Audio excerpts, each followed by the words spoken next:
السلام علیکم، میں ہوں مہوش چوہان۔ ہم کروائیں گے آپ کی ملاقات دا گریٹ فاروق ستار صاحب سے، کریں گے ان سے کچھ سیاسی اور کچھ غیر سیاسی باتیں اور جانیں گے ان کی مصروفیات، ان کی زبانی، جانیں گے وہ ڈاکٹر کیسے ہیں، وہ سیاستدان کیسے ہیں اور وہ اپنی پرسنل لائف میں کیسے ہیں، اور آج کل ان کی کیا ایکٹیویٹیز چل رہی ہیں۔ تو ان کی فیملی سے بھی ان کے کچھ ویوز لیں گے، اپنی ساری سیاسی مصروفیات کے ساتھ ان کو ٹائم دے پاتے ہیں، ان کو کوئی شکایت تو نہیں۔ تو یہ سب جاننے کے لیے ہم کرتے ہیں دا گریٹ فاروق ستار صاحب سے ملاقات۔ السلام علیکم۔ وعلیکم السلام۔ کیسے ہیں آپ؟ اللہ کا شکر ہے، خوش آمدید۔ آج میرے گھر پہ وینس ایک سیارہ ہے، وہاں سے لوگ آئے انٹرویو لینے کے لیے۔ بالکل، اور اس سیارے کو آپ نے اپنی بےحد مصروفیات میں ٹائم دیا، اس کے لیے بےحد شکر گزار ہوں۔ اور آپ کو زمین پر سے کوئی آتا تو شاید ٹائم نہیں دیتا، اب آپ لوگ وینس سے آئے تو میں نے ٹائم دیا۔ تھینک یو سو مچ، وینس کے مہمان میں خوش آمدید آپ کو۔ Thank you. اچھا، سب سے پہلے ہم کچھ سیاسی اور کچھ غیر سیاسی باتیں کریں گے آپ سے۔ سیاست تو آپ کو میرے پتہ جواب ہے، تو سیاسی کے بھی غیر سیاسی ہوں گے اور غیر سیاسی کے بھی غیر سیاسی ہوں گے۔ بس آپ نے جو ہے وہ زیادہ غیر سیاسی پر توجہ دینی ہے، کیونکہ سیاسی تو لوگ دیکھ چکے ہیں آپ کو بہت زیادہ۔ آج ہم کچھ غیر سیاسی، کچھ پرسنل، کچھ مزے کی کوشچنس کریں گے آپ سے۔ چلیں سیاست سے اسٹارٹ کرتے ہیں۔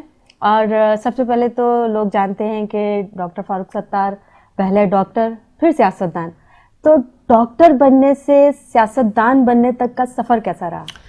دیکھیں، میری سیاست اور میری ڈاکٹری ساتھ ساتھ چلی، اچھا، کیونکہ میرے داخلے میں اور میری طرح ہزاروں اس زمانے میں طلبہ اور طالبات جو انٹرمیڈیٹ کرتے تھے پری میڈیکل سے اور میڈیکل کالج میں داخلے کے خواہش مند ہوتے تھے میڈیکل یونیورسٹی میں، اور ڈاکٹر بننا چاہتے تھے، اچھے نمبر اور میرٹ پر ہونے کے باوجود بھی کوٹا سسٹم کی زد میں آ جاتے تھے، اور سندھ کے شہروں کا کوٹا بہت کم ہوتا تھا، اور یہاں بہت پڑھے لکھے لوگ، ان کا مستقبل تاریک ہو جاتا تھا۔ تو پہلی مرتبہ جب میں نے انٹرمیڈیٹ کیا تو 1 نمبر سے میرا داخلہ رہ گیا، نہ کراچی میں ملا، نہ انٹیریئر سندھ میں بھی 5 سیٹیں ہوتی تھی، مجھے وہاں بھی نہیں ملا۔ اچھا، 10 سیٹیں، چاند کا لاڑکانہ میں 5، کراچی کی، اور لیاقت میڈیکل کالج حیدرآباد جام شوروں میں 5 سیٹیں، مجھے دونوں جگہ نہیں ملا، کراچی میں بھی نہیں ملا، وہاں بھی نہیں ملا۔ پھر اگلی بار میں نے 10 پرچے اکٹھا دیے، یعنی فرسٹ ایئر سیکنڈ ایئر کے، اور پھر اس مرتبہ میرا داخلہ کراچی میں رہ گیا اور مجھے حیدرآباد میڈیکل کالج جام شوروں میں ملا داخلہ۔ تو اگر آئین میں پاکستان کے تمام شہری برابر ہیں، تمام شہری جو ہے وہ میرٹ کی بنیاد پر انہیں داخلہ ملنا چاہیے میڈیکل یونیورسٹیز اور کالجز میں، انجینئرنگ یونیورسٹیز اور کالجز میں، MBA کے لیے، IBA کے لیے۔ لیکن اگر یہ میڈیکل کالج اور انجینئرنگ کالج یونیورسٹی میں یہ ان کے ساتھ امتیازی سلوک ہو رہا ہے، تو یہ زیادتی ہے۔ تو وہیں سے میرے ذہن میں یہ سوال ابھرا کہ اس ناانصافی کے خلاف آواز اٹھانی چاہیے۔ میں تو ہاتھ پیر مار کے جد و جہد کر کے کسی طرح لیاقت میڈیکل کالج میں چلا گیا۔ میری قسمت اچھی تھی، ایک یہاں پر جو انٹیریئر سندھ کے شہداد پور کے ایک شہداد کوٹ کے غالب یا شہداد پور کے ایک طالب علم کو داخلہ سندھ میڈیکل کالج، ان کی سیٹیں یہاں ہوتی تھی اندرون سندھ کے طالب علموں کی، تو اس کو واپس جانا تھا، تو اس کے اور میرے درمیان ایک مائگریشن ہوئی، تو وہ وہاں چلا گیا جام شوروں، میں یہاں پر آ گیا۔ اچھا، تو اس کا تو وہ میں جلدی واپس آ گیا۔ تو چونکہ میں وہاں سارے ماحول کو دیکھ کر آیا تھا، داخلے میں جو 2 سال مجھے ہاتھ پیر مارنے پڑے، تو پھر اس کے بعد اسی وقت MQM کے بانی نے APMSO بنائی تھی 1978 میں، 1979 میں نے یہ داخلہ لیا تھا، اور میں سندھ میڈیکل کالج آ گیا۔ تو میں نے فوراً اس اسلامی جمعیت طلبہ کو جوائن نہیں کیا، جماعت اسلامی کی، نیشنل اسٹوڈنٹ فیڈریشن کو جوائن نہیں کیا، پیپلز اسٹوڈنٹ فیڈریشن کو جوائن نہیں کیا جو پیپلز پارٹی کی، میں نے APMSO کو جوائن کر لیا، جس کو بنے ہوئے بھی 8-9 ماہ ہوئے تھے۔ بہت ینگ ایج میں آپ آگے، اور آپ کے اندر ایک لیڈر تو پہلے سے ہی تھا، وہ ماشاءاللہ جب آپ بات کرتے ہیں، لیڈر تھا ہی نہیں تھا تو مجھے بھی آپ کی بات کرنے سے پتہ چلتا ہے ایک لیڈر پہلے تھا، بس وہ نکلا۔ میں کالج لائف میں بھی پری میڈیکل اور اسکول لائف میں بھی تھوڑا سا شائی قسم کا، شرمیلا قسم کا طالب علم ہوتا تھا، میں کوئی بہت زیادہ کانفیڈنس مجھ میں نہیں تھا اس زمانے میں۔ پھر یہ اتنا اچھا کانفیڈنس کب آیا، کیسے آیا؟ ناانصافی کے جب ہتھوڑے برسے دل اور دماغ پر، اور انہوں نے اندر کی ان صلاحیتوں کو ایکسپوز کیا، اجاگر کر دیا، اور ساری گریں کھل گئیں۔ اور یہ شعر جو میں آج پڑھتا ہوں، اس وقت اس ناانصافی نے میرے پر کھولے جو بندھے ہوئے تھے، کہ پروں کو کھول زمانہ اڑان دیکھتا ہے، پروں کو کھول زمانہ اڑانے دیکھتا ہے, ارے زمین پہ بیٹھ کے کیا آسمان دیکھتا ہے. تو اسی وقت پر کھل گئے میرے, اور مجھ میں کانفیڈنس آ گیا, اور اس ظلم و ناانصافی کے خلاف APMSO کے ساتھ میں کھڑا ہو گیا, اور پھر پیچھے مڑ کر نہیں دیکھا. اور پھر جو آنے والے طلبہ اور طالبات تھے جو اسی چکی میں پیسے جاتے تھے, اور جب وہ آتے تھے تو ان کے ساتھ ہمارا ایک تعلق تھا. تو اس طرح APMSO اپنے ابتدائی 3 سالوں میں, پھر اسلامی جمعیت طلبہ نے ہمیں جامعہ کراچی سے مار مار کے نکال دیا. جب ایڈمیشن داخلہ مہم ہوتی تھی ہمیں نہیں چلانے دی, تو اس سے پھر علاقوں میں ہم چلے گئے. انہوں نے یہ زحمت کی آڑ میں ایک رحمت ہو گئی کہ انہوں نے ہمیں یونیورسٹی, کراچی یونیورسٹی سے نکالا, ہمیں کالجوں سے نکالا, ہم گلیوں اور یعنی پانی کی صفت ہوتی ہے نا کہ اگر پانی کے سامنے دیوار آ جائے تو پانی اس دیوار کے ساتھ ساتھ کہیں نہ کہیں سے اپنا راستہ بناتا ہے. تو وہ تحریک تھی, ایک نظریہ تھا, ایک جوش تھا, ایک ولولہ تھا. تو ہم رکے نہیں, پیچھے مڑ کے دیکھا نہیں, اسکائی از دا لمٹ. تو ہم نے PIB کالونی میں یونٹ بنایا, میں یہاں رہتا تھا. پھر متین یوسف اس وقت AP میں سے تھے, انہوں نے عثمان آباد, لیاری, ساؤتھ میں یونٹ بنایا, میں نے ایسٹ میں, پھر لانڈی میں اچھا یونٹ بنا, لیاقت آباد میں. پھر اس کے بعد جا کے پاک کالونی اور پھر اورنگی کے یونٹ بنے تھے. مطلب ایک حادثاتاً جو ہے وہ آپ سیاست میں آئے, مطلب سوچا نہیں تھا کبھی, یا سوچا تھا کہ کبھی سیاست میں آؤں گا اور ایک بڑا لیڈر بن جاؤں گا, اور وہ جو ایک شائع سا لڑکا تھا وہ ایک لیڈر کے طور پر اور اتنا کانفیڈنٹ ہو کر جو ہے وہ عوام کے سامنے آئے گا. دیکھیں کہ نظریہ سچا ہو اور آپ کی لگن اور جذبہ جو ہے وہ آپ کی دھن پکی ہو تو پھر صحراؤں میں بھی گل کھلائے جا سکتے ہیں. تو جب یہ جذبہ تھا, اور شروع میں APMSO, پھر اس کے بعد MQM بنی 84 میں جو ہے مہاجر قومی موومنٹ, پھر 97 میں متحدہ قومی موومنٹ, اور اسی اسنا میں پھر ہم نے پہلا اپنا بلدیاتی الیکشن 87 میں لڑا, اور 9 جنوری 1988 میں یعنی دنیا کے ایک بڑی آبادی والے شہر, اس زمانے میں کراچی, جو 1.25 کروڑ کی آبادی, اس کا میں میئر بن گیا 27.5 سال کی عمر, 28 سال کی عمر میں.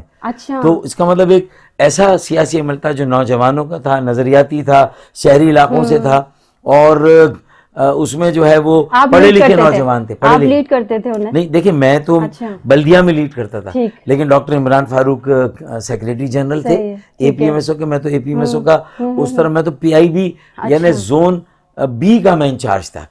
5 زون تھے کراچی میں اس زمانے میں, پہلے 3 تھے, پھر 4 تھے, پھر 5 ہوئے, تو میں ایک زون کا انچارج تھا 3 میں سے. تو عمران فاروق, حالانکہ عمران فاروق میرے بعد آئے تھے APMSO, میرے کلاس فیلو تھے, لیکن وہ سیکریٹری جنرل بن گئے. عظیم احمد طارق جو ہے وہ پہلے سیکریٹری جنرل تھے, اور جو الطاف حسین صاحب جو MQM کے بانی اور APMSO کے بانی, وہ چیئرمین تھے, پہلے چیئرمین. تو پھر اس طرح یہ سفر ایک شروع ہوا, اور چونکہ لوگوں میں ایک ارج تھی, ایک پیاس تھی, تو ایک خلا تھا. اور جماعت اسلامی اور JUP اس زمانے میں کراچی کی سیاست کا بڑے نام تھے, اور آدھی سیٹیں صوبائی اور قومی ان کے درمیان جاتی تھی. لیکن جب انہوں نے اس کوٹا سسٹم کو ختم نہیں کرایا, انہوں نے شہری علاقوں کے طلبہ طالبات, اچھا پھر یہ صرف کوٹا سسٹم داخلوں کے لیے نہیں تھا بلکہ نوکریوں میں بھی تھا, کہ اچھی میرٹ رکھنے کے باوجود بھی آپ کو سرکاری نوکریاں نہ ملیں. تو پھر ان چیزوں نے مجبور کیا, اور بالآخر جو ہے وہ APMSO MQM بنی, پھر ہم الیکشن میں آئے, میئر بن گئے. اس کے بعد 88 میں صوبائی قومی کے انتخابات ہوئے, تو وہاں سے پھر ہم نے پیچھے مڑ کے نہیں دیکھا, اور 2013 تک ہم اپنی کامیابی کے ریکارڈ بناتے رہے. پھر 2013 میں چونکہ ہم سے غلطیاں سرزد ہوئی, ہم نے حماقتیں کی, ہماری پالیسیوں میں کہیں جھول آ گیا, پھر شاید پارٹی میں کرپشن آ گیا, کہیں قبضہ گروپ آ گیا, تو پھر ہمارا زوال شروع ہوا. اور وہ پھر آپ کے سامنے. اچھا, ہم اکثر آپ کو سنتے ہیں بہت اچھے شعر بولتے ہوئے, اتنے زبردست شعر کہ ہم تو آپ کے فین ہیں. تو سب سے پہلے ہمیں یہ بتائیے کہ شاعری کہاں سے شروع ہوئی, سیاستدان بننے کے بعد یا پھر عشق میں ناکامی کے بعد؟ اچھا سوال ہے. دیکھیں, اسکول لائف سے, پرائمری میں جب میں تھا تو میری بڑی سسٹر سیکنڈری میں تھی, اور ہم رہتے تھے رنچھوڑ لائن میں. تو ہم 2nd فلور پہ تھے, 3rd فلور پہ ایک اردو اسپیکنگ فیملی تھی. میں میمن. اچھا, وہ وہیں رہتی تھی؟ ہاں. جن کے عشق میں آپ نے شاعری شروع کی؟ میں پرائمری میں تھا. تو وہ ان کے گھر جنگ اخبار آتا تھا, تو میری بہن بھی مطالعہ کرتی تھی, ہمارے گھر بھی آ جاتا تھا. میں بھی جنگ بچپن سے ہی پڑھنے لگا اخبار. ٹھیک ہے. اس کے بعد بچوں کا ڈائجسٹ, اردو ڈائجسٹ, پھر سیکنڈری میں پھر عمران سیریز, ابن صفی کی مارکت الارا, جو جاسوسی کہانیاں ہوتی تھی, تو وہ بہت اٹریکٹ بھی کرتی تھی. اس میں ایک کچھ کرنے کا جذبہ ہوتا ہے, جو جیسے ٹام کروز آج کل امریکہ میں ہالی ووڈ میں مشن امپاسبل کا ہیرو ہے, اسپائڈر مین, اسی طرح وہ 00 جیمس بانڈ کی فلمیں آتی, تو ہمارا عمران سیریز میں عمران جو تھا وہ ہمارا جیمس بانڈ تھا, وہ ٹام کروز تھا مشن امپاسبل کا. تو وہ چیزیں ابن صفی صاحب کے انتقال کے بعد ختم ہو گئی. اچھا, تو بچپن میں وہ ٹک ٹاک اور پب جی اور میمز اور یہ ساری چیزیں, اسنیک چیٹ اور یہ نہیں ہوتا, یہ آج کی جنریشن نے ایجاد کی ہے. اس زمانے میں بچے یہ ساری چیزیں, اس سے کیا ہوتا تھا کہ وہ اردو بہت اچھی ہو گئی. پھر علامہ اقبال کو تھوڑا پڑھا اسی زمانے میں اسکول لائف میں, غالب کو پڑھا, اور تھوڑا فیض احمد فیض اور اس وہیں سے شروع ہوا. اور اسکول میں جب بیت بازی کا سلسلہ شروع ہوا, بی ویس پارسی اسکول جہاں سے میں نے سیکنڈری کیا, پرائمری میں نے فضل الرحمان اردو بازار کے ساتھ اسکول میں وہاں سے کیا, تو وہاں پر ہماری اردو کی ٹیچر بیت بازی کراتی تھی. ہماری پرنسپل پارسی تھی لیکن وہ بھی بیت بازی پہ زور دیتی. تو جب مجھے شعر یاد ہونے لگے تو مجھے لگا کہ میں کچھ اردو میں کر سکتا ہوں. تو میں نے اس کانفیڈنس کو یوز کیا, اور اس کانفیڈنس کو یوز کر کے میرے خیال میں مجھے وہ کانفیڈنس کام آیا, اور بیت بازی کے مقابلوں میں میری اچھی پوزیشن آتی تھی. تو اس میں پھر کانفیڈنس آ گیا, اور بعد میں کوٹا سسٹم اور جو داخلوں کی وہ تھی اس نے مجھے اور کانفیڈنس دے دیا, تو میں بولنے بھی لگا. ایک طرف میں شعر یاد کرنے لگا, شاعری سے شغف ہو گیا, اور پڑھنے لکھنے کا بھی شوق ہو گیا, اور دوسرا اس کے ساتھ ساتھ ظلم اور ناانصافی نے بولنے کا بھی ایک ہمت اور حوصلہ دیا, اور بولنے لگے تو پھر بولنے لگے. شاعری میں کچھ ہاتھ جو ہے وہ بھابھی کی محبت کا تو نہیں تھا؟ دیکھیں یہ جو شاعری ابتدا میں جو شاعری تھی نا, وہ شاعری علامہ اقبال کی تھی, جو مسدس حالی جو حالی تھے شاعر ان کی تھی, اور میر تقی میر کی شاعری نے بعد میں اثر کیا انٹرمیڈیٹ میں آنے کے بعد, اور غالب کی شاعری نے بھی پھر بعد میں زیادہ اثر ڈالا. تو پھر اس کے بعد یہ ہوا کہ محبت مجھے ان جوانوں سے ہے, ستاروں پہ جو ڈالتے ہیں کمن. تو اسی وقت سے تھوڑی ہماری نوجوان نسل تھی وہ اس شعر کو اس طرح پڑھتی تھی. آج کل تو ایسا بہت زیادہ ہو رہا ہے. علامہ اقبال بھی جو ہے وہ اگر اپنا یہ شعر جو ہے کہ محبت مجھے ان جوانوں سے ہے, ستارہ پہ جو ڈالتے ہیں کمن. صحیح بات ہے, اگر وہ شاعری آج کی جائے گی تو اس کی بھی میم بن جائے گی. ہاں اس کی میم بنے گی. تو ہوا یہ کہ ظاہر ہے کہ پھر جب جیسے جیسے آدمی سن بلوغت کی طرف آتا ہے, لیکن اے پی ایم ایس او جب جوائن کر لی سندھ میڈیکل کالج میں, اور جو ظلم اور زیادتی ہو رہی تھی, تو پھر یہ اے پی ایم ایس او کا ڈسپلن ایسا تھا, ہمارا کوئی ایجوکیشن تھا سندھ میڈیکل کالج, لیکن ہم لائبریری میں جا کے بھی اپنی جو کلاس فیلوز تھیں ان کے ساتھ نہیں بیٹھ سکتے تھے, کیفیٹیریا میں ان کے ساتھ زیادہ وقت نہیں گزار سکتے تھے. یہ تو بڑی زیادتی والی بات ہے. وہ وقت جو تھا تھوڑا ایجوکیشن میں بھی آپ کو موقع نہ ملے, وہ موقع نہیں ملا, اور الٹا یہ درس دیا گیا کہ بس سٹاپ پہ بھی کوئی لڑکی اگر کھڑی ہے, کوئی طالبہ کھڑی ہے, تو کوئی لڑکا اس کو نہ چھیڑے. آپ کو اس کو پروٹیکٹ کرنا ہے. وہ آپ کے ایک بڑے قبیلے کی بیٹی ہے, آپ کی بہن ہے, یہ تو ہے. شروع سے یہ زیادہ چیزیں ریسپیکٹ کرنا آپ کو سکھایا. ہاں, تو میرے خیال میں وہ ساری چیزیں ہماری ثقافت میں کہ ہم لیڈیز کی ریسپیکٹ کریں, اور ماشاءاللہ آپ کرتے بھی ہیں. تو ہم اسی وقت سے ہم بگڑے نہیں, دل میں ارمان تو ہوتے تھے. اچھا, یہ میں تبھی کہہ رہی تھی کہ کوئی نہ کوئی کرش آتا تھا, لیکن یہ کہ وہ ارمان, وہ کیا کہتے ہیں کہ وہ حسرت ان غنچوں پہ جو بن کھلے مرجھا گئے. واہ کیا بات ہے, جو بن کھلے مرجھا گئے. میں نے پہلے ہی کہا تھا یہ کسی عشق میں ناکامی کا اثر ہے جو اب تک نظر آ رہا ہے. عباسی شہید ہاسپٹل میرے انڈر میں آیا, تو میری کلاس فیلوز آئیں جاب کے لیے. پھر وہ سارے ارمان نکلے نہیں, تو پھر وہ کوئی ایک بچے کے ساتھ آتی تھی, کوئی دو بچوں کے ساتھ, اور ماموں کیا کہ بچے. اچھا, وہ کون سے والا ہے کہ وہ ارمان والا, وہ سنا دیں شعر ہمیں. کہ بھائی میں نے کہا نا حسرت نہیں, ہزاروں خواہشیں ہنسی کہ ہر خواہش پہ دم نکلے, بہت نکلے میرے ارمان, لیکن پھر بھی کم نکلے. تو بس وہ ارمان دھرے کے دھرے رہ گئے. اچھا, آج تو تھوڑا بگڑے, لیکن بعد میں زیادہ نہیں بگڑے, تھوڑا بگڑے, زیادہ بعد میں بگڑے کہ بھابھی کو داور حشر میرا نامہ اعمال مت پوچھ, اس میں کئی پردہ نشینوں کے نام آتے ہیں. ارے بس پھر اس کو رہنے دیں, تو پردے میں ہی رہنے دیں, پردہ نہ اٹھائیں. اچھا ٹھیک ہے. اچھا, آج کی سیاست کو آپ کہاں دیکھتے ہیں؟ دیکھیں, آج کی سیاست جو ہے نا وہ مفادات کی سیاست ہوگی. آج کی سیاست جو ہے وہ پیسوں کی ریل پیل کی سیاست ہے. انتخابات میں اربوں کروڑوں روپے خرچ ہوتے ہیں بڑی پارٹیوں کی طرف سے, اشتہارات بڑے بڑے چینلز پہ خریدے جاتے ہیں, لوگوں کی رائے پر اثر انداز ہوا جاتا ہے, لیول پلینگ فیلڈ نہیں. تو پہلی بات تو انتخابات سے ہی, پھر اس کے بعد کارکنان جب M P A, M N A, وزراء, U C chairman, D M C کے چیئرمین, جب وہ بگڑ جاتے ہیں, وہ جب اپنے ذاتی مفادات کو ترجیح دیتے ہیں اجتماعی مفاد کو نہیں, لوگوں کی خدمت کو نہیں. پھر اس کے بعد ہمارا ایک پس منظر ہے ہماری سیاست کا, وڈیروں کی سیاست, جاگیرداروں کی سیاست, اسٹیٹس سمبل ہے سیاست آپ کا, کہ آپ کے پاس اربوں روپے کی جائیداد ہے, زمینیں ہیں, آپ کے کمی ہاری زمیندار آپ کے غلام ہیں, پھر بھی آپ کو ایم این اے بننا ہے سمبل. تو اس کا مطلب ہے کہ وہ ووٹ کس کو دیں گے, ان کے پاس چوائس ہی نہیں ہے دیہی علاقوں میں, انہی وڈیروں جاگیرداروں.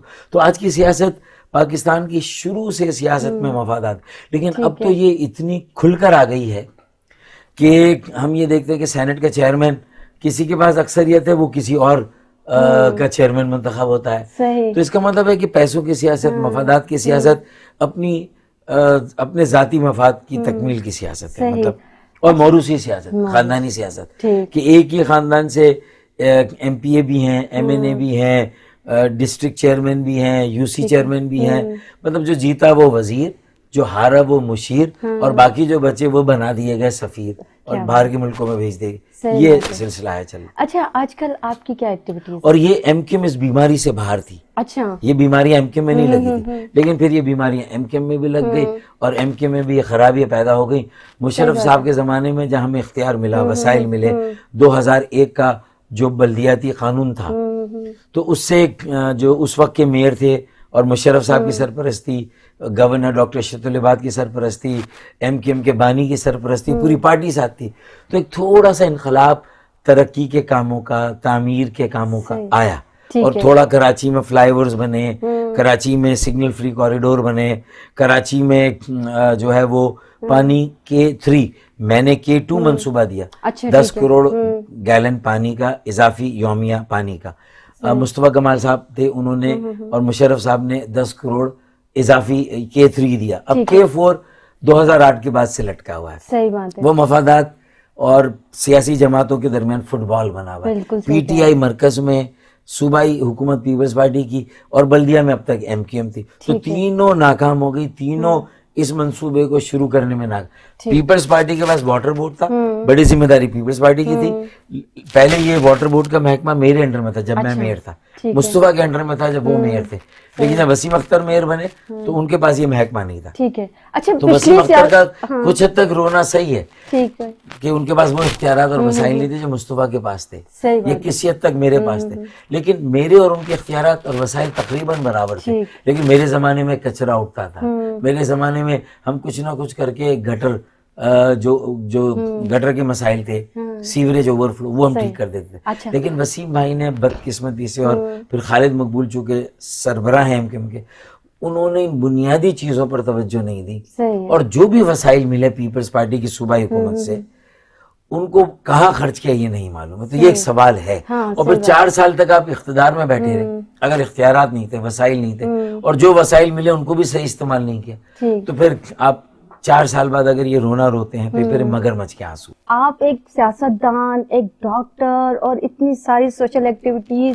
ان ساری چیزوں کے ساتھ اپنی فیملی کو کیا ٹائم دیتے ہیں آپ؟ دیکھیں, فیملی کو بھی ٹائم دینا ایک مینجمنٹ ہے. ہاں, میں یہی کہنا چاہ رہی ہوں کہ مینیج کر لیتے ہیں. پالیٹکس میں اگر آپ مینجمنٹ اچھی کر سکتے ہیں, لوگوں سے ملنے کے اوقات, ان کو ٹائم دینے کے, کتنا ٹائم دینا, کیا کرنا ہے پروگرام میں روزانہ, اس کے راؤٹ کس طرح بننے, اپنے جو اسٹاف ہے ان کے ساتھ مل کے, ایک ٹیم ورک ہے, کام کو ڈسٹریبیوٹ کرنا. اگر یہ مینجمنٹ صحیح ہے تو پھر آپ یک نہ شد دو شد, یعنی ایک بار نہیں بلکہ آپ نے ایک سے زیادہ شادی کی ہوئی ہو, تو پھر آپ اس کو بھی مینیج, اس کو بھی مینیج, یہ راز آپ نے پہلے فاش کرنا ہے. نہیں, راز کیا بس شادی ایک ہے یا 2 ہے یا 3 ہے؟ 2 ہیں. اچھا, اس میں یہ راز آج فاش ہو گیا. شاہدہ جو نہیں راز فاش ہے, لوگوں کو پتا ہے, آپ بے خبر ہوتے ہیں. تو افشاں تو ظاہر ہے کہ میری پہلی وائف ہیں, اور میری امی کے ساتھ ہیں, میرے گھر میں ہی ہیں, تو اس کا ایک اپنا ایک پوزیشن ہے ماشاءاللہ. اور وہ اپنی اس کی جو ایک تو وہ EFU میں ایک انشورنس کمپنی میں کام کرتی ہے, جاب کر رہی ہے, ریجنل مینیجر یا بزنس ڈیولپمنٹ مینیجر. دوسرا اس کا ایک اپنا بوتیک ہے جو کہ ویب سائٹ پہ ہے, مطلب اس پہ کچھ چیزیں بکنگ کر کے تو وہ کام چلاتی ہے. ظاہر میں مڈل کلاس آدمی ہوں تو دونوں میاں بیوی کچھ نہ کچھ تھوڑا بہت کمائیں گے تو گھر چلے گا. میں نے کوئی مطلب سب کچھ اچھا مینیج ہو رہا ہے, چوکے چھکے نہیں لگائے, ایک ایک ٹک ٹک کر کے رن بنائے ہیں. تو میں یہیں پی آئی بی میں رہتا ہوں, 50 سال ہو گئے مجھے یہاں پر. پہلی کلاس میں یہاں آیا تھا اور آج بھی یہیں پر ہوں. میری جائیداد نہیں, میری املاک نہیں. تو میری فیملی بھی, میری وائف افشاں یا شاہدہ انوائرمنٹلسٹ ہے, ایئر آف نیو ڈان صبح 9 کے نام سے ایک میگزین نکالتی, 5 لاکھ درخت اس نے لگائے. اس کے پہلے ویڈ لاک سے 3 بچے ہیں, ان کی عمریں زیادہ ہیں. میری 2 بیٹیاں وہ امریکہ میں اپنے ماموں کے ساتھ پلی بڑھی ہیں, ان کی بھی میں نے فیس مجھے نہیں بھیجنی, کرائے کے گھر میں ڈوم میں رہتی. بڑے بچے ماشاءاللہ. آپ اتنے فٹنس کا راز کیا ہے؟ گیمز کا ضرور دیکھیں افشاں اور میں, میرے خیال میں ہم اپنی عمر سے کافی کم لگتے ہیں نا, تو یہ بتائیے راز کیا ہے؟ اس لیے ہم ذرا نوجوانوں میں ذرا زیادہ گھل مل جاتے ہیں آسانی کے ساتھ. راز اس میں یہ ہے کہ بولے زیادہ کھائیں کم. ٹھیک ہے, ہاں, لوگ کھاتے زیادہ ہیں بولتے کم ہیں, تو ہم کھانا کم تبھی آتے ہیں. آپ نے ہمیں کیک کھلا دیا تاکہ ہم کم بولیں. بس یہ میرے رات کا کھانا سمجھ لے ہو گیا, میں رات کو کھاؤں نہیں کھاؤں ماشاءاللہ. تو مطلب میرا گزارا, مجھے انرجی مل گئی ہے. گیمز وغیرہ کا شوق ہے؟ کرکٹ کا بہت شوق تھا, بہت کریز تھا. کلب لیول کے کرکٹ کھیلی, اور P I B club star, P I B star تھی, اس کا میں کیپٹن ہوتا تھا. اور وہاں بھی مینجمنٹ, اس میں بھی ڈونیشن آیا, اس کا حساب رکھنا, اس کے فائنینس کو مینیج کرنا, ایمانداری, دیانتداری. تو بچپن سے الحمدللہ سرش میں یہ بات تھی کہ امانت میں خیانت نہیں کرنا, اور جو قوم کی جو ٹیکسز ہیں, جو لوگوں کے پیسے ہیں, جو ڈونیشن کے پیسے, ان کو صحیح جگہ پہ استعمال کرنا, مستحقین کے لیے کرنا, کارکنوں کی بہتری کے لیے, شہر کی بہتری کے لیے, لوگوں کی بہتری. تو یہ ساری چیزیں ہیں. تو نہ فیکٹری ہے, نہ مل ہے, نہ پلاٹ ہے, نہ پلازا ہے, نہ کوئی یہاں بینک اکاؤنٹ, نہ کوئی باہر. اتنا دھڑلے سے سینہ ٹھوک کے کوئی اور نہیں کہہ سکتا میں یہ بات کہتا ہوں. تو اس کا مطلب ہے کہ اور میری بیٹیاں کرائے کے گھر میں رہتی ہوں, وہاں چھوٹے گھروں میں, ایک ہی کمرے میں 2-3 اپنی اسٹوڈنٹس کے ساتھ شیئر کرتی ہوں. یہ کوئی اور پالیٹیشین چاہے کسی اور جماعت کا ہو, یا میری جماعت میں بھی جو میری طرح تھے تو مڈل کلاس, لیکن ماشاءاللہ اب وہ بڑے لارڈز بن گئے ہیں. تو ان کے بچے شاید اپنے گھروں میں رہتے ہیں, ان کے اپنے گھر ہیں باہر. میرا یہاں ایک ہی گھر ہے اور یہی گھر ہے. تو مطلب اس لیے میں نے کمپیئر کر دیا تاکہ لوگوں کو پتا چلے. الیکشن سے 1 سال پہلے پروگرام ہونا چاہیے کہ جو 30-35 سال سے سیاست کر رہے ہیں, مختلف جماعتوں کے بڑے کارکن, رہنما, ان کے گھروں کے بارے میں بتایا جائے کہ 30 سال پہلے کہاں تھے, آج کہاں ہیں, 30 سال پہلے کیا کاروبار تھا, کہاں تھا, آج کیا ہے. بس اگر تو فرق صاف ظاہر ہے, بالکل. پھر اس میں کوئی کنفیوژن نہیں. اصل مڈل کلاس سیکولر, مذہب, مسلک, رنگ, نسل, زبان, علاقہ, اس کی تفریق سے بالا تر ہو کر کن لوگوں نے سیاست کی. ایک صحیح مڈل کلاس, ایک عام آدمی کو امپاور کرنے کے لیے بااختیار بنانے. ہم اس سے نکل ہی نہیں رہے نا. سندھی, پنجابی, مہاجر اور شیعہ, سنی, ان سارے چیزوں سے ہم نکل ہی نہیں رہے کہ ہم کچھ اور دیکھ سکیں. شاید اس لیے ہماری نظر نہیں جا رہی ان سب چیزوں پر. اس میں پہلی وجہ تو یہ کہ اسٹیبلشمنٹ یا جو ہماری فوج ہے وہ بہت زیادہ کانشیس ہے. صحیح غلط کی میں بات نہیں کر رہا, ملک کی بقا اور سلامتی کو لے کے. جو ہمارے بیرونی خطرات ہیں, جو اندر بھی ہمارے یہاں خطرات ہو سکتے ہیں, ملک کی جڑیں کمزور کرنے والے ہیں, تو ان کی جو یہ حص ہے ملک کی بقا اور سلامتی کو لے کر, اس کو لے کر ملک کے کچھ پالیسی معاملات میں ان کا کردار ہے. میں پھر اس بات کی بحث نہیں کر رہا کہ صحیح ہے یا غلط ہے. تو اس لیے آپ دیکھیں کہ جب سول اور سیاسی حکومتیں کچھ معیشت کا بیڑا غرق کر دیتی ہیں, اور ہماری اسٹیبلشمنٹ کو یہ محسوس ہوتا ہے کہ اب ملک کی بقا سے, تو وہ پھر مارشل لاء لگ جاتا ہے. میں پھر نہیں کہہ رہا صحیح یا غلط. انقلاب لانے کی کوشش تو عوام نہیں کرتی. نہیں, عوام اس لیے نہیں کرتی کہ عوام انتظار کرتی ہے کہ آسمان سے کوئی مسیحا آئے گا اور وہ آ کے ان کی تقدیر کو بدلے گا. حالانکہ ایسا نہیں. ہر محلے سے, ہر شہر سے, ہر صوبے, ہر ملک کے کونے کونے سے قیادت کو آنا چاہیے. وہاں سے ایک بیٹا ایک بیٹی اٹھے, ایک بڑے محلے سے, 2000 کا محلہ ہو, 500 کا گھروں کا محلہ ہو, اور وہ وہاں کی بات کو سنبھالے, اور وہ سارے محلوں کے لیڈر پھر ایک ڈسٹرکٹ کے لیڈر کو منتخب کریں, پھر وہ ڈسٹرکٹ کے لیڈر 60 ڈسٹرکٹ کے لیڈر کراچی. تو اس طرح یہ جو اب کہاں دیکھتے ہیں آپ ایم کیو ایم کو. اب میں نے بھی فوکس کیا کہ جب ایم کیو ایم والوں نے میرے اصولوں کی وجہ سے, میری میرٹ کی سیاست کی وجہ سے, میری ایمانداری دیانتداری کی وجہ سے مجھے جب الگ کر دیا, تو میں نے گروپ بنا لیا ایم کیو ایم سے, اور میں چلا گیا عوام میں, برادریوں میں, نوجوانوں میں. میں نے لاکھوں نوجوانوں کو اپنے ساتھ جوڑا ہے جو مایوس تھے. تو پہلا کام اس وقت سب کو کیا کرنا ہے کہ ہم اپنی سیاسی وابستگی کو رکھیں ایک طرف, کراچی کا مطلب پاکستان، پاکستان کا مطلب کراچی. ہر زبان بولنے والا پاکستانی کراچی میں، ہر خطے کا پاکستانی کراچی میں، ہر علاقے کا پاکستانی کراچی میں. تو اس کا مطلب اگر پاکستان کراچی کو اپنایا تو آپ نے سمجھ لیں کہ پاکستان کو اپنایا.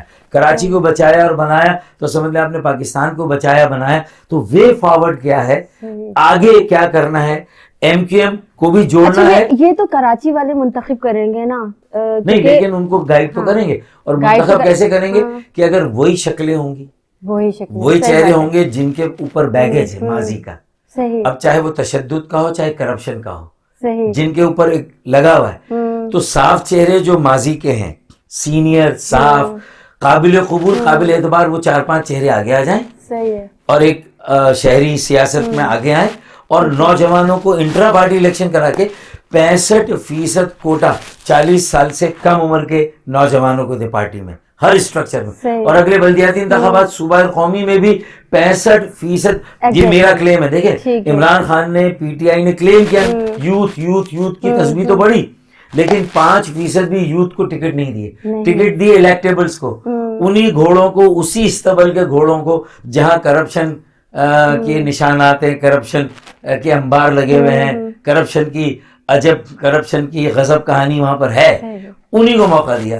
اچھا ابھی آپ نے بلدیہ کی بات کی، اس کا مطلب ہے کہ انتخابات میں بھی نئے نوجوانوں کو موقع دینا اور پارٹی میں بھی. سوری. اچھا ابھی آپ نے بلدیہ کی بات کی، میں بھی رستے سے آ رہی تھی تو کچھ جلوس نکل رہے تھے، کچھ احتجاج ہو رہا تھا، اس کے بارے میں کیا کہیں گے؟ کیا مطلب؟ دیکھیں یہ موبلائزیشن ضروری ہے، اچھی بات ہے، لیکن کاش یہ موبلائزیشن جب ایم کیو ایم کے میئر تھے وسیم اختر تو میں نے پارٹی چھوڑ دی، مطلب انہوں نے مجھ سے پارٹی چھوڑوا دی، میں الگ ہو گیا.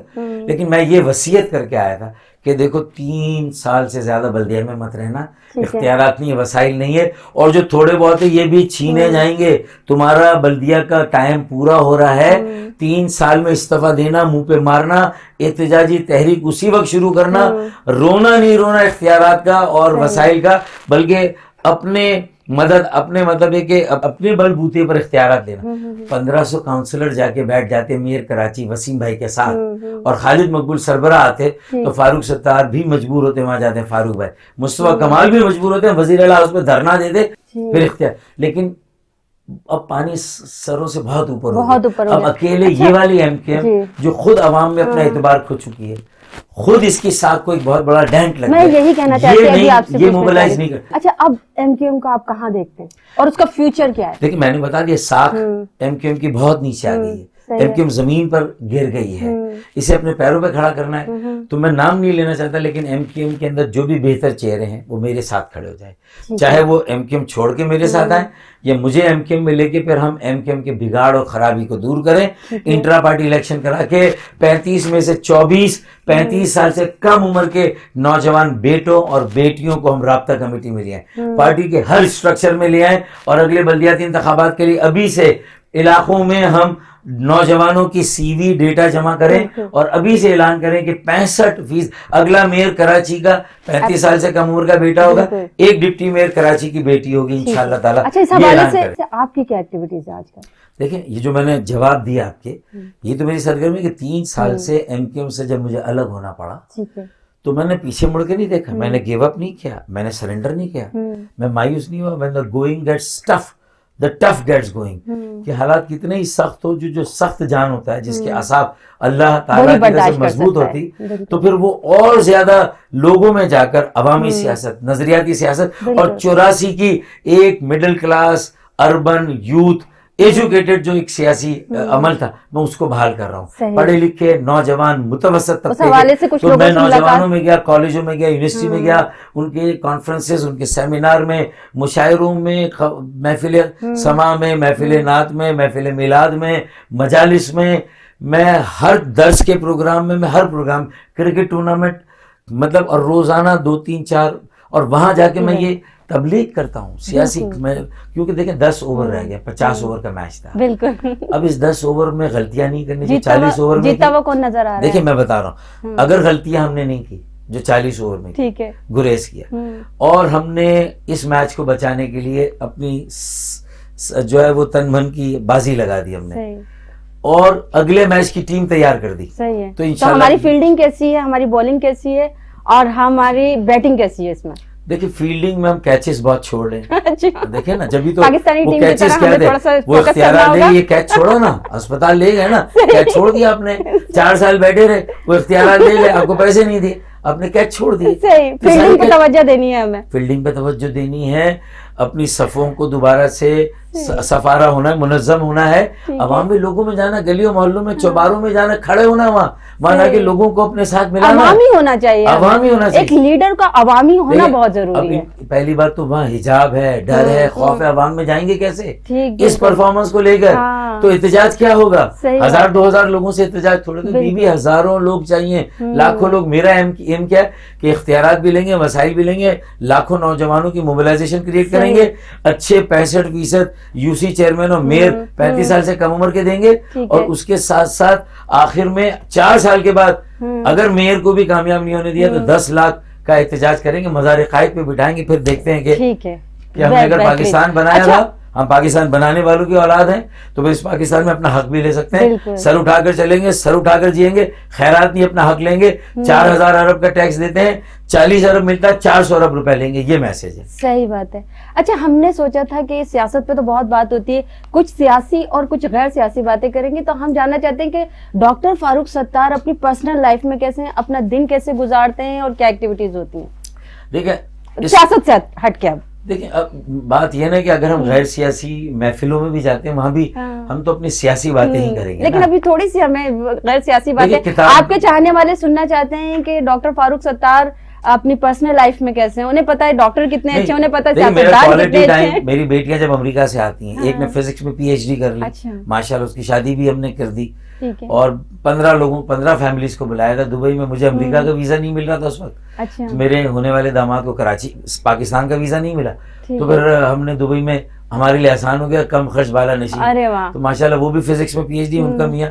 تو وہ میری بڑی بیٹی اور چھوٹی بیٹی جس نے فلم میکنگ اور گرافک ڈیزائننگ بیچ, تو جب امریکہ جاتے ہیں پارکوں میں جاتے ہیں, لائبریری جاتے ہیں, میوزیم جاتے ہیں, ہسٹری کو دیکھتے ہیں, آپس میں ہم بیت بازی کرتے ہیں, پھر موویز دیکھتے ہیں. جب وہ یہاں آتی ہیں ہم سنیما جاتے ہیں, نیو پلیکس, گلستان جوہر کا ڈی سے, ہم سب جگہ جاتے ہیں, ہر جگہ کھانا کھاتے ہیں, ناشتہ, کہیں بریک فاسٹ, کسی جگہ برنچ کر لیتے ہیں. بس آپ اکیلے کرتے ہیں, ہمیں انوائٹ نہیں کرتے. میری وائف کے ساتھ میں جاتا ہوں, میرے بچوں کے ساتھ, وہ میری فیملی کا, ہم بھی فیملی میں. اب آپ بڑی فیملی ہے. وہ لنگر ہم کرتے ہیں, آپ کو بلایا, ارے دیکھیں یہ لنگر میں آپ ہمیں بلائیں گے, قوالی میں بلایا تھا, آپ نہیں آئیں گے, آپ کو آنا چاہیے. وہ لنگر تھا نا, اسی لیے نہیں آئے تھے. آنا چاہیے آپ کو, لنگر میں آنا چاہیے, انشاءاللہ ضرور آئیں گے. اچھا, آپ ابھی پچھلے دنوں آپ ماشاءاللہ کسی وزٹ پہ گئے ہوئے تھے لاہور کے, تو شہباز شریف صاحب سے آپ کی ملاقات ہوئی تھی, تو اس کے بارے میں کچھ بتائیں گے؟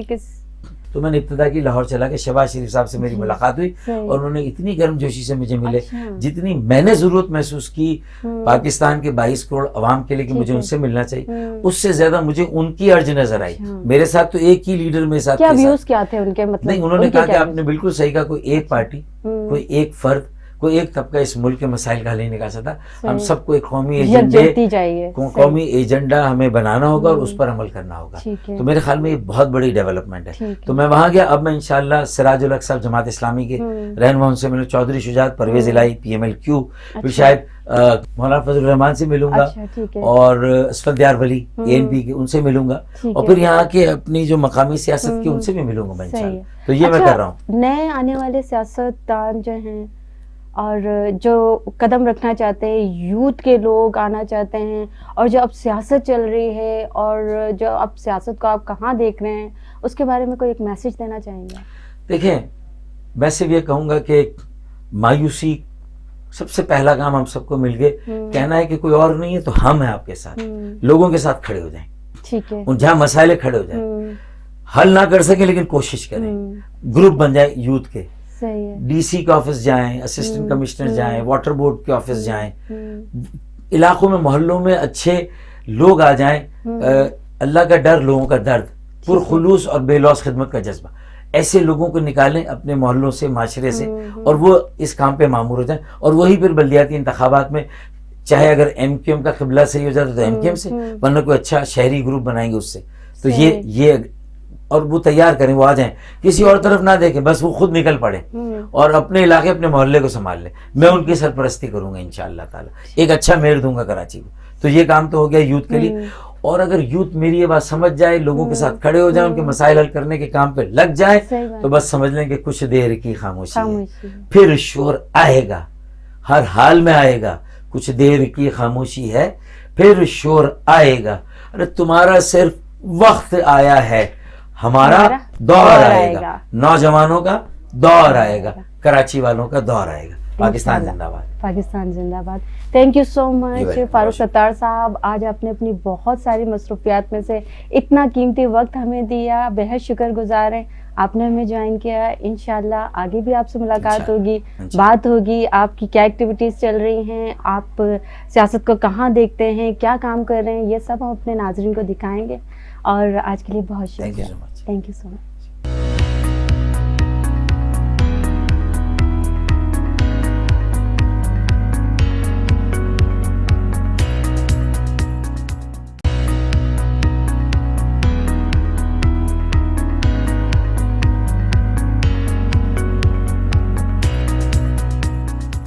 اب ہمارے ساتھ موجود ہیں مسز فاروق ستار, تو ان سے کریں گے کچھ مزے کی باتیں اور پوچھیں گے کہ فاروق ستار صاحب انہیں تنگ تو نہیں کرتے, ٹھیک سے ٹائم دیتے ہیں کہ نہیں, سیاست سے اتنی فرصت مل جاتی ہے. تو آئیے ہم بات کرتے ہیں. السلام علیکم. وعلیکم السلام. کیا حال ہے مہویش, کیسی ہیں؟ ٹھیک ٹھاک, آپ کیسی ہیں؟ بالکل ٹھیک, بس تھوڑی سی ٹائرڈ ہوں لیکن ٹھیک ہوں. سب سے پہلے خوش آمدید آپ کو ریلیز کے مہمان میں, اور تھینک یو سو مچ, آپ نے اتنی مصروفیات میں سے ہمیں تھوڑا سا ٹائم دیا. نہیں, آپ کا شکریہ, ویلکم, ہمارے گھر آئی ہیں آپ کا شکریہ. آپ نے بھی ٹائم نکالا ہمارے لیے. تھینک یو سو مچ. اچھا, سب جانتے ہیں کہ فاروق ستار صاحب ڈاکٹر کیسے ہیں, سیاست دان کیسے ہیں. اچھا یہ بتائیے کہ ہسبینڈ کیسے ہیں؟ بہت اچھے ہیں, جیسے آپ ان کو دیکھتی ہیں ویسا بالکل بھی نہیں ہے, بہت لائیولی نیچر ہے. اور گھر پہ آتے ہیں, اگر لیٹ بھی آئیں گے تو ان کو یہ ہوتا ہے کہ بس لائیولی نیچر کے ساتھ ہنستے ہنساتے گھر میں آئیں, اپنی امی کے ساتھ ہنسی مذاق کرنا, اور پتہ بھی نہیں چلتا ہے کہ صبح سے رات تک یہ اتنے تھکے ہوئے تھے, اتنے ٹائرڈ تھے, لیکن ماشاءاللہ یہ مطلب بائی نیچر بہت اچھے انسان ہیں ماشاءاللہ. کبھی تو کوئی شکایت ہوگی؟ شکایت تو ہوتی ہے, کبھی لڑائی بھی ہو جاتی ہے, یہ تو چلتا پھر, ہاں یہ تو پھر چلتا ہی ہے نا, آپ کو پتہ ہے. تو لیکن شکر ہے اب اتنی زیادہ نہیں ہوتی, میں چیزوں کو انڈرسٹینڈ کرنے لگی ہوں. پہلے ایسے میئر تھے فاروق, اس کے بعد میں اتنی یوز ٹو نہیں تھی اکیلے اتنی رات تک جاگنا وہ کرنا, لیکن بعد میں تو پھر آہستہ آہستہ پھر انسان یوز ٹو ہو ہی جاتا ہے. کچھ چیزوں سے تو کمپرومائز بھی کرنا پڑتا ہے نا, یہ پارٹ آف دا لائف ہوتا ہے. سب سے زیادہ کون سی بات اچھی لگتی ہے فاروق ستار صاحب کی؟ سب سے زیادہ ان کی بات اچھی لگتی ہے کہ اگر میں ناراض ہوتی ہوں یا یہ بھی کبھی ناراض ہوتے ہیں تو میں ان کو نہیں منا پاتی ہوں, لیکن خود ہی ٹھیک بھی ہو جاتے ہیں, الٹا یہ مجھے منانے لگتے ہیں. یہ تو اچھی بات ہے, یہ ان کی بہت اچھی بات ہے. اچھا, ہوم منسٹر ہونے کا بھرپور فائدہ اٹھاتی ہیں یا بس چلو کوئی بات نہیں ہے جیسا چل رہے ہیں ٹھیک ہے؟ یہاں پہ ہمارے گھر پہ سبھی ہوم منسٹر ہیں, میں بھی ہوں, فاروق کی امی بھی ہیں, ان کے بھی آرڈر چلتے ہیں, اور جو ہمارے یہاں امی کے ساتھ ہوتی ہیں میڈ ہیں. تو بس ایکچولی میں بہت ڈاؤن ٹو ارتھ ہوں, تو مجھے اتنا کسی کو بولنا نہیں پڑتا ہے کہ آرڈر نہیں کرنا پڑتا, تو بس ہم لوگ اچھی طرح رہتے ہیں. ہاں فرینڈس. اچھا, فاروق ستار صاحب سے ملاقات کہاں ہوئی؟ ان سے ہوئی تھی جب میں سیکنڈ ایئر میں تھی, اور یہ ایس ایم سی میں ان کا آئی تھنک ہاؤس جاب چل رہی تھی ان کی. تو میرے نانا وہاں پہ ایس ایم سی میں پرنسپل ہوتے تھے جب نا, تو میرے نانا نے میری امی کو بلایا تھا, ان کے گال اسٹونس ہو گئے تھے امی کے, تو انہوں نے بلایا تھا کہ امی کو کہ تم آ جانا تو کسی اچھے ڈاکٹر سے تمہارے چیک اپس وغیرہ کرا لیتے ہیں. تو یہ ڈاکٹر اچھے تو یہ نہیں بالکل کہانی ڈفرینٹ ہے. ڈاکٹر اچھے دکھنے میں اچھے تھے یا کس چیز سے متاثر؟ یہ تو میرے لیے اننون تھے نا وہاں پہ, میں گئی امی کو لے کے, یہ مل گئے مجھے, یہ کہیں جا رہے تھے, تو پھر ان کو میں نے کہا آپ مجھے بتائیں وہ آپ کے پرنسپل جو ہیں ان کا ڈاکٹر کشف الدجا کا روم بتائیں. تو انہوں نے کہا کہ چلے میں لے کے چلتا ہوں, تو یہ لے کے چلے وہاں پہ روم تک گئے. پھر جو میرے نانا تھے انہوں نے کوئی کہا کہ امی کو یہاں لے جائیں وہاں لے جائیں, تو یہ ساتھ ساتھ تھے. پھر انہوں نے مجھ سے ایڈریس مانگا, تو میں بہت سرپرائز ہوئی کہ یہ فرسٹ میٹنگ میں, ہاں فرسٹ میٹنگ میں کچھ سیدھا گھر پر آنا ہے. کیا بات ہے. تو میں نے ان کو نا رانگ ایڈریس دے دیا تھا, مجھے یاد نہیں رہا کون سا ایڈریس دیا ان کو, ڈر گئی تھی. پھر وہ رانگ والے پہ رائٹ تو نہیں ہو گئے تھے؟ وہ رانگ والے پہ ڈھونڈتے رہے, پھر اچانک سے 2 سال کے بعد آفٹر 2 ایئرس تو یہ میئر بنے. ہمیں نہیں پتا یہ میئر بنے, تو یہ ٹی وی پہ آ رہے تھے. تو میری امی نے پہچان لیا ٹی وی پہ, ان کی نا وہ واٹر پرابلم کا کچھ تھا, تو اس پہ ان کی اسپیچ آ رہی تھی. تو کانفرنس کر رہے, پریس کانفرنس تھی, تو امی نے پہچان لیا ان کو. تو امی نے کہا اچھا یہ تو وہی لڑکا جو ایڈریس مانگ رہا تھا, ایڈریس یہی وہی ہیں. تو